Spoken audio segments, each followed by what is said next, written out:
Hello and welcome back to the Inner Journey podcast. In today's episode, we'll be diving into some sensitive topics on anxiety, stress, and depression. These issues many of us face and are impacted by. We'll be approaching them with great care and understanding. I'm also happy to say that Dr. Michael A. Gordon will be returning for this episode. So grab a cup of tea and get comfortable, and let's jump right in. For today's latest research segment, we're talking about a study from the Nature Communications that looks at stress and anxiety. The researchers found that regular treadmill exercise can actually help protect against anxiety caused by stress.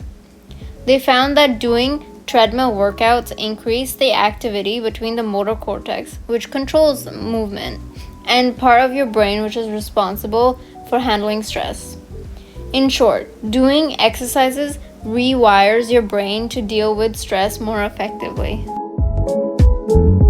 For this episode about depression, stress, and anxiety, I have had the chance for myself to watch a film that focuses on those mental health problems. But before we start, I have to disclaim that this deep dive have heavy spoilers for the films, which if you haven't watched today's film research, I recommend you guys to have a chance to watch it for yourself. Let's start off today with something I like most out of all the films I've watched that relates to depression, anxiety, and stress is A Silent Voice.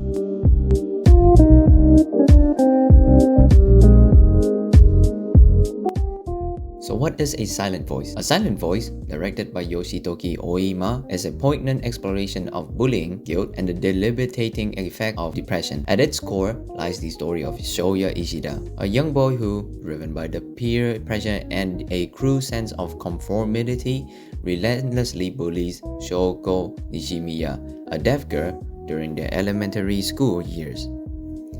This act of cruelty, seemingly insignificant at the moment, casts a long shadow over Ishida's life, leaving him grappling with the profound and lasting consequences of his own actions. The guilt over his bullying gnaws at Ishida, a constant corrosive force that slowly erodes his mental well-being. It's a heavy weight, a suffocating burden that presses down on him relentlessly. He retreats into himself, a vibrant colors of life replaced by a monotonous gray. The world loses its luster, the joy he once experienced fading into a distant memory. Simple social interactions, once effortless, now feel like navigating a minefield. Anxiety gnaws at him, a constant fear of judgment and rejection. Every interaction, every glance, feels like a potential source of shame and humiliation. Ishida's isolation deepens. He avoids social gatherings, preferring the solitude of his room to the potential for awkward encounters or hurtful words. He struggles to connect with others, his communication skills atrophying as he withdraws further into himself. The weight of his past mistakes, magnified by his own self-criticism, leads to a profound sense of hopelessness and despair. He grapples with feelings of worthlessness, believing himself to be irredeemable and undeserving of happiness. The anime masterfully depicts the isolating nature of depression through poignant visual cues. In one particularly heart-wrenching scene, Ishida sits alone in a darkened room with only light emanating from his own phone screen. He scrolls through social media, a stark contrast to the vibrant lives of his peers, his own existence feeling insignificant and devoid of meaning. The vibrant colors of the outside world are replaced by the sterile glow of the screen, mirroring the emotional emptiness he experiences within himself. This scene powerfully captures the sense of alienation and disconnection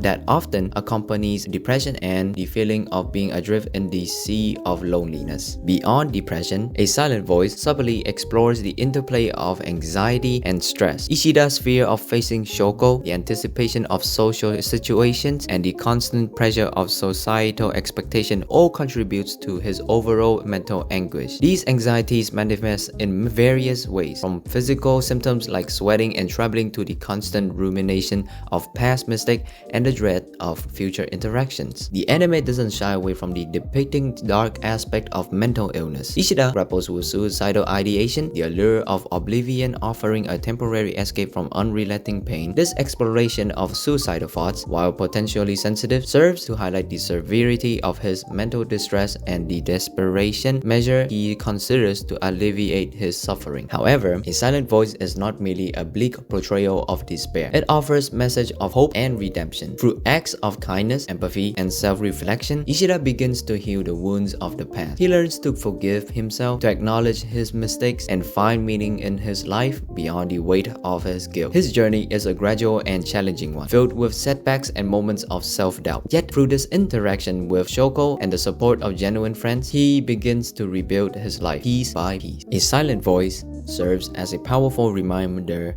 that even in the face of immense pain and suffering, healing and redemptions are possible. It encourages viewers to confront their own past mistakes, to extend empathy and compassion to others, and to seek support when struggling with mental health challenges. While a fictional work, the anime offers valuable insights into the complexities of human emotion and the enduring power of human connection. It reminds us that even in the darkest of time, there is always the possibility for growth, healing, and a renewed sense of purpose.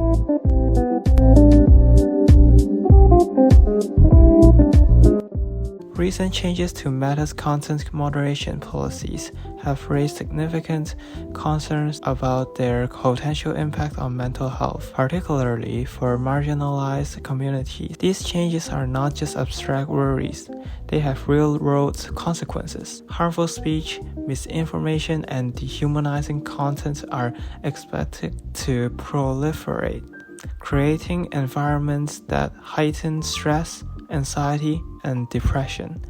For those who engage with online platforms, for marginalized communities, these shifts pose even greater risks, as harmful stereotypes and discriminatory content can exacerbate existing vulnerabilities. The psychological toll on this group is immense, with individuals already vulnerable to censure and discrimination facing even more harm. The consequences of such changes ripple throughout the broader social climate, influencing not only how communities perceive each other, but also how individuals perceive their own identities. This issue emphasizes the urgent need for digital spaces rooted in compassion, inclusion, and safety. Companies like Meta hold considerable power in shaping the online environment, and with that power comes responsibility. If tech companies fail to prioritize user and well-being, it becomes essential for user, customer, and advocates to demand accountability. Whether through calling for policy changes, creating alternative platforms, or holding companies accountable, we all have a role to play in fostering more responsible, supportive online spaces. The mental well-being of users, especially those from vulnerable or marginalized groups, depends on how these platforms handle content moderation and protect individuals from harm. Turning our attention to new developments in mental health care, we look at the FDA's approval of ReSET, the first prescription digital treatment for depression. This approval marks a significant step forward in mental health care, offering a digital solution that delivers cognitive behavior therapy through a mobile app.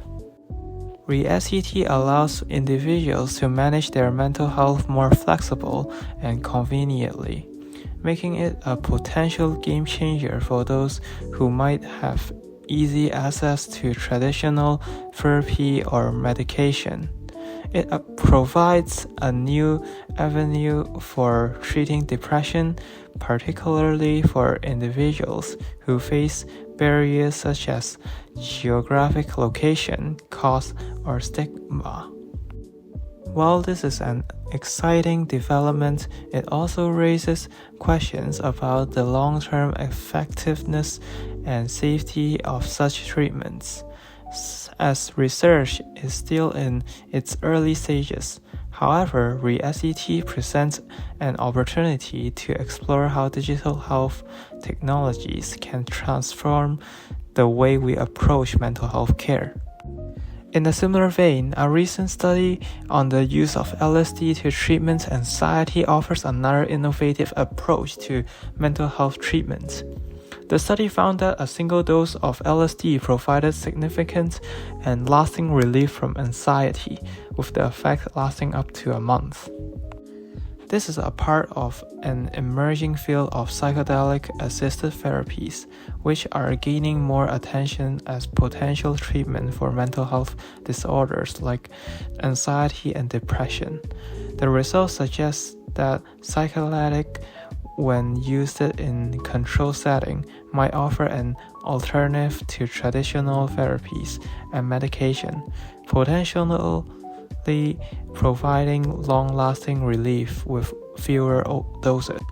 While the research is promising, experts emphasize the need for more studies to fully understand the long-term effects, safety, and overall potential of psychedelic as a therapeutic tool. As with any treatment, while the research is promising, experts emphasize the need for more studies to fully understand the long-term effect, safety, and overall potential of psychedelic as a therapeutic tool. As with any new treatment, caution is necessary to ensure that these therapies are safe and beneficial for patients. These topics directly connect to the mission of our podcast, which explores the evolving landscape of mental health in the digital age.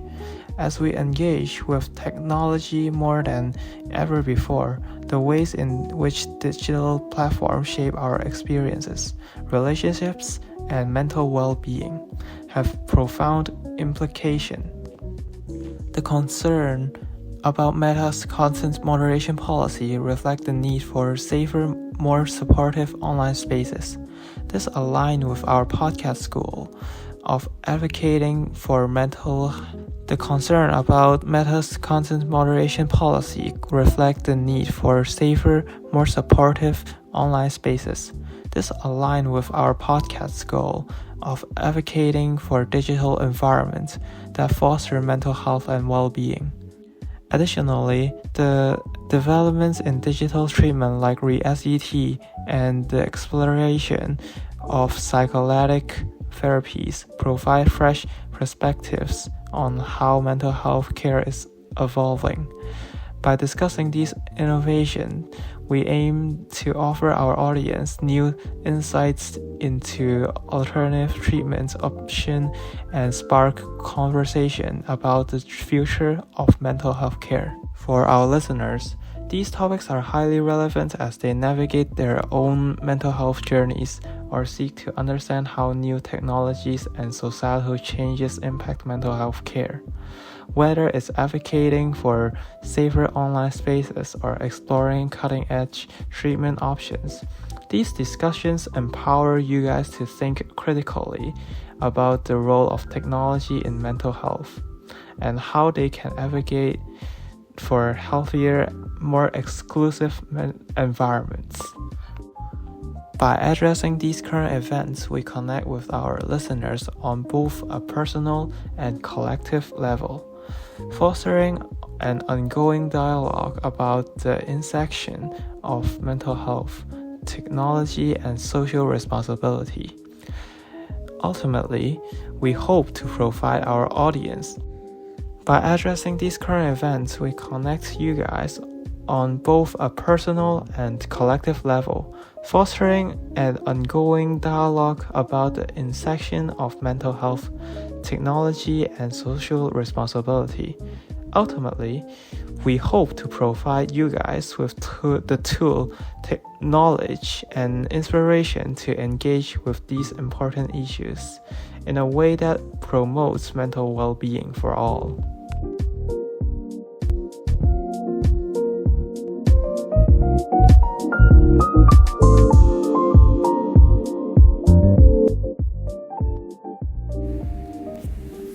Professional therapist Dr. Michael A. Gordon will be returning for today's interview.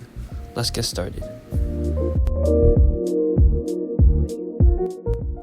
Anxiety is one of the most common mental health disorders, yet many people may experience less or no symptoms without realizing it. This lack of awareness can make it harder to seek appropriate treatment. Recognizing these subtle signs can help you determine if you have anxiety disorder, allowing you to seek help before it worsens. Another good question. First thing I would go to is what we call somatic, presentations. Somatic presentation refers to the experience and expression of psychological distress through physical symptoms. So you have gastric distress. Gastric distress is discomfort or pain in the upper abdomen, often linked to indigestion, gas, bloating, or an upset stomach. Headaches, insomnia, right? I mean, it may seem kind of obvious that they might ask, maybe are you anxious about anything? But they don't approach it from a deeper level of anxiety. And again, the things that I'm raising, right? Because people don't know. They don't really necessarily know what they're feeling, right? But they come in and say, I can't stop smoking, right? Or I can't stop looking at my phone. So this is a really good, kind of place to talk about ADHD or ADD, because it's a misnomer. It focuses on the symptom as if that's just self-evident. You just your whatever version of ADD, you can't focus properly, or you avoid tasks or these kind of things. The question is why? What's underlying that? What led to you?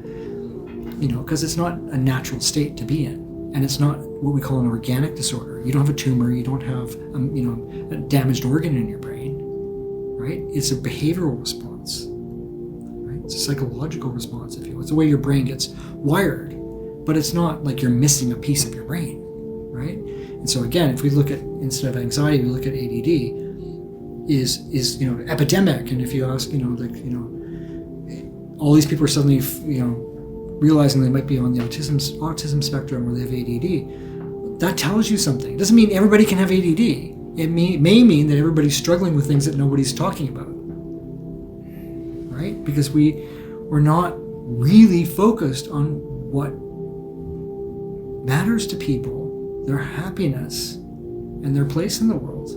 People just kind of pushed out of school and expected to go and thrive in the world, right? It was like, well, the world's falling apart, right? And what makes me happy? No one talked to me about what makes me happy.